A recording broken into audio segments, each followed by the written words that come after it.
तो भाई लोग कैसे हो? उम्मीद करता हूँ आप सब बढ़िया होगे। अगर बढ़िया नहीं हो तब तो कोई दिक्कत वाली बात नहीं है, लेकिन अगर बढ़िया हो एक बार WandaVision एपिसोड 8 जाके देखो, कसम से फट के चार हो जाएगी। क्योंकि ये वाला एपिसोड एक पूरी तरह से रोलर कोस्टर राइड था, स्टार्ट से लेकर एंड तक, और सबसे बड़ा एपिसोड भी था इस सीरीज का अभी तक का। लेकिन एक सेकंड के लिए भी लगा नहीं कि एपिसोड बिल्कुल भी 1% भी बोरिंग है। स्टोरी रिवील से लेकर back story, emotional moments plus OP post credit scene, सब कुछ था इस एपिसोड में। मतलब ऐसी चीज़ें देखने के बाद अंदर से आवाज़ आती है कि इसके ऊपर तो एक वीडियो बनना चाहिए। ठीक है, बकवास कर रहा हूँ, रीच के लिए बना रहा हूँ ये वीडियो। लेकिन अब वीडियो बना ही रहे तो आओ यार शुरू करते हैं WandaVision एपिसोड 8 का ब्रेकडाउन बिना पुरानी बातों को याद किए। लेकिन वीडियो शुरू करने से पहले अगर आप इस चैनल पर नए हो तो चैनल को सब्सक्राइब कर दो ऐसे ही मूवी रिलेटेड कंटेंट के लिए। बेल आइकन को प्रेस कर दो नोटिफिकेशंस के लिए आने वाली वीडियोस की। वीडियो पसंद आया तो वीडियो को लाइक भी करना। खैर, अब फालतू के सेल्फ प्रमोशन के बाद आओ यार बढ़ते हैं प्रॉपर वीडियो पे।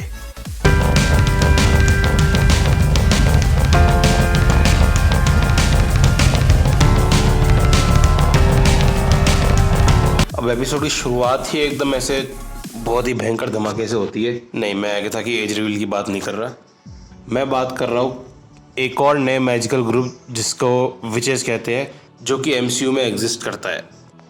अब जैसे डॉक्टर स्ट्रेंज में हमको एक पूरा प्रॉपर ग्रुप दिखाया गया था सॉर्सरर्स का या विज़र्ड जो ही बोलते हैं उनको, वैसे ही कहीं ना कहीं पूरे MCU में एक एंशिएंट ग्रुप भी एग्जिस्ट करता है विचेस का। अब ये चीज़ जो है बहुत सारी चीज़ें चेंज कर सकती है आगे चलकर। अब फर्स्ट ऑफ ऑल तो ये सवाल आता है कि कितनी विचेस है, क्योंकि हमको ज़्यादा इंसिडेंट दिखे नहीं है विचेस के अभी तक MCU में, ना ही कहाँ किसी जगह पर कोई ज़्यादा मेंशंस दिखते हुए उनके। तो एक पॉसिबिलिटी ये रह सकती है कि प्रोबेबली विचेस जो है एक्सटिंक्शन की कगार पर थी और एगाथा जो है probably one of the last surviving witches हो सकती है। ये प्रोबेबली एक पॉइंट हो सकता है, एक पॉसिबिलिटी। लेकिन अगर ऐसा नहीं है, अगर विचेस का ग्रुप अभी भी एग्जिस्ट करता है बड़े स्केल पर, तो सवाल ये है कि अभी तक वो MCU में कर क्या रहा था, क्योंकि इतनी सारी चीज़ें हो चुकी है। थैनोस स्नैप कर चुका है, न्यूयॉर्क पे हमला, एलियन इन्वेजन, बहुत सारी चीज़ें हो चुकी है अर्थ पे। तो इतने टाइम तक ये विच ग्रुप कहाँ था? एक और सवाल जो है कि विचेस का जो मैजिक है वो काम किस तरीके से करता है, उसकी लिमिटेशंस क्या है? क्योंकि डॉक्टर स्ट्रेंज में सॉर्सरर्स का मैजिक तो दूसरे डायमेंशन से एनर्जी चैनलाइजर का काम करता था, तो विचेस का मैजिक किस तरीके से काम करता है ये भी अभी रिवील होना बाकी है। खैर, जो भी हो, मार्वल फैन पेजेस को कंटेंट तो बड़ा ज़बरदस्त मिल गया फ़ैन थ्योरीज बनाने के लिए। अब बनाते बैठो साल 2 साल तक फ़ैन थ्योरीज फालतू की। खैर, वो सब फ़ैन थ्योरीज बनाएंगे, हम वीडियो बनाएंगे, तो आगे बढ़ते हैं वीडियो में। फ़िलहाल के लिए जो इन्फॉर्मेशन लेकिन हमारे पास है वो ये है कि वांडा और एगाथा दोनों ही विच ग्रुप को बिलोंग करती है, और एगाथा जो है एक नॉलेज हंग्री विच है, बिल्कुल ओरोचिमारू टाइप, और उसने पास्ट में कोई डार्क मैजिक ट्राई किया होगा और इस वजह से उसको एग्जाइल करने की या मारने की कुछ तो करने की कोशिश करी थी और वो फेल हो गई। और इसी वजह से पावर के भूख में एगाथा को एक दिन मिलता है हैक्स, वांडा का बनाया हुआ हैक्स, और एगाथा जो है इस हैक्स में घुसती है इस पावर का राज पता करने के लिए।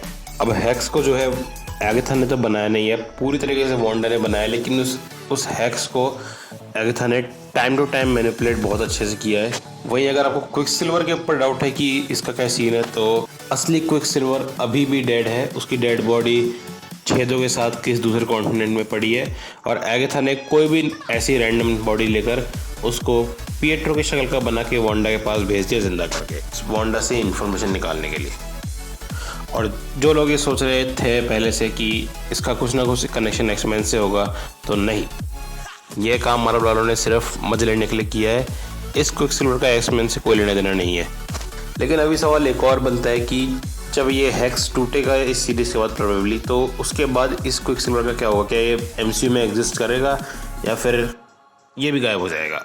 फिर इसके बाद हमको दिखाई जाती है वांडा की बैक स्टोरी, जो कि अगर इस सीरीज़ के शुरुआत में दिखाते तो शायद सीरीज़ और भी ज़्यादा इम्पैक्टफुल रह सकती थी। लेकिन अब मार्वल को तो अटैक ऑन टाइटन ही बनना है, बनो अटैक ऑन टाइटन, करो उनकी स्टोरी टेलिंग। उससे भी ज़्यादा इंटरेस्टिंग बात तो ये कि मार्वल ने इस एपिसोड में जो बैक स्टोरी बताई है वो भी बिल्कुल अटैक ऑन टाइटन की स्टाइल में ही बताई है, मेमोरी फ्लैशबैक वाली। खैर, देर आए दुरुस्त है, भले ही लेट दिखाई है वांडा की बैक स्टोरी, लेकिन बहुत ज़्यादा इम्पैक्टफुल दिखाई है वांडा की बैक स्टोरी, ये बात तो साफ है। और ये बैक स्टोरी देख के अब हम ये भी समझ जाते हैं कि क्यों वांडा जो है विजन के पीछे, एक रोबोट के पीछे इतना पागल है। क्योंकि जब वांडा के साथ कोई भी नहीं था, वांडा अकेली थी, तब विजन उसके साथ था। क्लासिक लाइन मांडे की स्टाइल। हालांकि अगर आप कट्टर एमसीयू फैन हो तो इस बैक स्टोरी का एक पोर्शन आपको प्रोबेबली कहीं ना कहीं तो याद आ रहा होगा। तो इस बैक स्टोरी का जो सबसे पहली मेमोरी थी जिसमें उनके घर पे बॉम्ब गिरता है, वो वाला portion Wanda Avengers age of Ultron में अल्ट्रॉन को नरेट करती है, और उसी नरेशन को एग्जैक्टली सीन टू सीन इस वाले एपिसोड में उतारा है, बस एक छोटे से ट्विस्ट के साथ। और वो ट्विस्ट ये है कि वांडा को माइंड स्टोन से उसके पावर्स नहीं मिले थे, माइंड स्टोन ने सिर्फ उसके पावर्स को एम्पलीफाई किया था।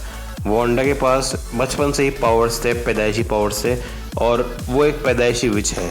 साथ ही साथ हमको ये भी पता चलता है कि वांडा जो है खुद की रियलिटी को ये सिटकॉम टाइप्स क्यों बना रही है, क्योंकि वांडा बचपन से ये देखती आ रही है, उसका शौक है, तो शौक अपने अपने। और फिर इसके बाद हमको एक्चुअल में दिखाया जाता है कि विजन असल में ज़िंदा कैसे हुआ।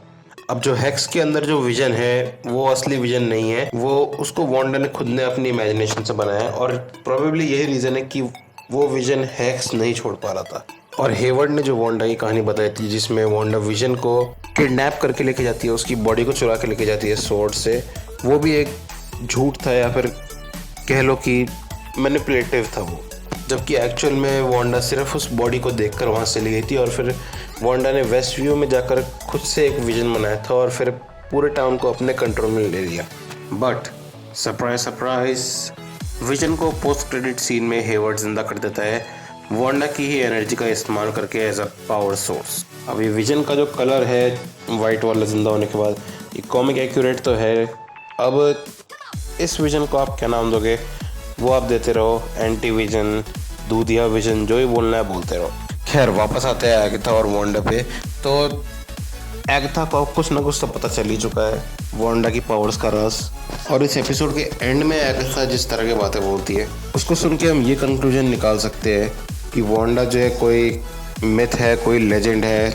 मतलब ऐसे होता है ना लेजेंडरी टाइप, जो 100 साल में एक बार जन्म ले, या फिर ऐसी समथिंग, वैसी कोई मिथ है, कोई लेजेंडरी विच है वांडा, जिसको कहते हैं स्कारलेट विच। अभी जो स्कारलेट विच है, इसका कुछ ना कुछ कनेक्शन जो है माइंड स्टोन के अंदर हमको जो सेकंड भर के लिए दिखाया गया था एक औरत की शक्ल, उससे रिलेटेड हो सकता है कुछ ना कुछ तो स्कारलेट विच का सीन।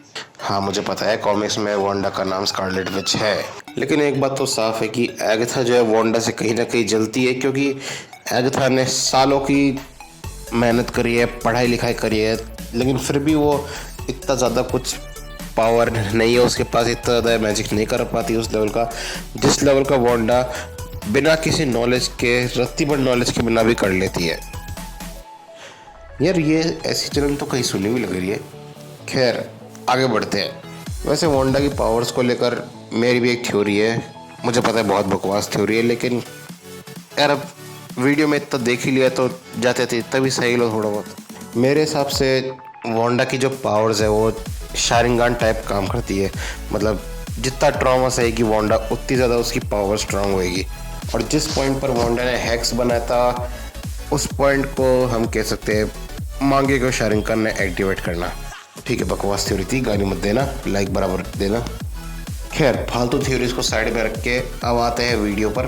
तो अब अगले एपिसोड में हमको प्रोबेबली एक बढ़िया सी बॉस फाइट देखने को मिलेगी, क्योंकि ऑब्वियसली लास्ट एपिसोड है सीरीज़ का, तो फाइटिंग के बिना तो काम हो नहीं सकता। ऊपर से विलन भी सामने है, हीरो भी सामने है, विलन ने हीरो के बच्चों को कैद कर रखा है, तो फाइट तो होगी। और अभी इस फाइट को ज्वाइन करेंगे मोनिका रैम्बो और शायद क्विकसिल्वर भी। एक चीज़ हालांकि लेकिन अभी भी डाउट वाली कि विजन जो है वापस तो आ चुका है, लेकिन माइंड स्टोन के बिना वो कितना ज़्यादा पुराने विजन जैसा रहेगा। क्या उसकी पर्सनैलिटी पहले जैसी रहेगी, उसकी पावर्स हो सकता है पहले से थोड़ी सी कम रहे, कुछ पावर में चेंजेस, या फिर हो सकता है वो सिर्फ एक रिमोटली कंट्रोल्ड वेपन हो, किलिंग मशीन हो, कुछ भी हो सकता है। अभी आगे वाले एपिसोड में देखते हैं क्या होता है। ये भी हो सकता है कि क्विकसिल्वर जो है वांडा के खिलाफ हो जाए, क्योंकि उस क्विकसिल्वर को तो एगाथा ही लेकर आई है इस हैक्स के अंदर, तो हो सकता है एगाथा ही उसको कंट्रोल कर रही हो, तो वांडा क्विकसिल्वर की फाइट भी हमको देखने को मिल सकती है। और अगले एपिसोड में और भी कुछ चीज़ें जो एक्सप्लोर हो सकती है कि ये स्कारलेट विच जो है इसके बारे में और डिटेल में हमको पता चल सकता है, या फिर विच का जो ग्रुप है उसके बारे में हमको प्रोबेबली पता चल सकता है। और मोनिका रैम्बो की पावर्स को भी मुझे लग रहा है कि डेफिनेटली थोड़ा और डीपली एक्सप्लोर करेंगे।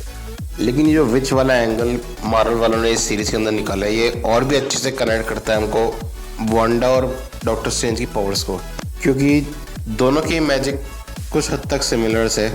और इसीलिए डॉक्टर स्ट्रेंज जो है आगे चलकर वांडा के कैरेक्टर डेवलपमेंट में भी बहुत ज़्यादा हेल्प करने वाला है। इसी वजह से एक चीज़ ये हो सकती है कि अभी हम एगाथा को जो स्पेल्स यूज़ करते हुए देख रहे हैं, वो हो सकता है कि वो स्पेल्स वांडा आगे चल के डॉक्टर स्ट्रेंज से सीखे।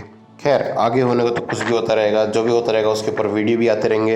वीडियो देखने के लिए चैनल को सब्सक्राइब कर दो, बेल नोटिफिकेशन को प्रेस कर लो। वीडियो पसंद आया ये वाला तो वीडियो को भी लाइक कर दो, वीडियो को अपने दोस्तों के साथ शेयर करो, कमेंट करो कि आपको ये एपिसोड कैसा लगा, इस एपिसोड के फेवरेट मोमेंट्स। मैं मिलूंगा आपसे अगली वीडियो में, तब तक ले जय हिंद, वंदे मातरम।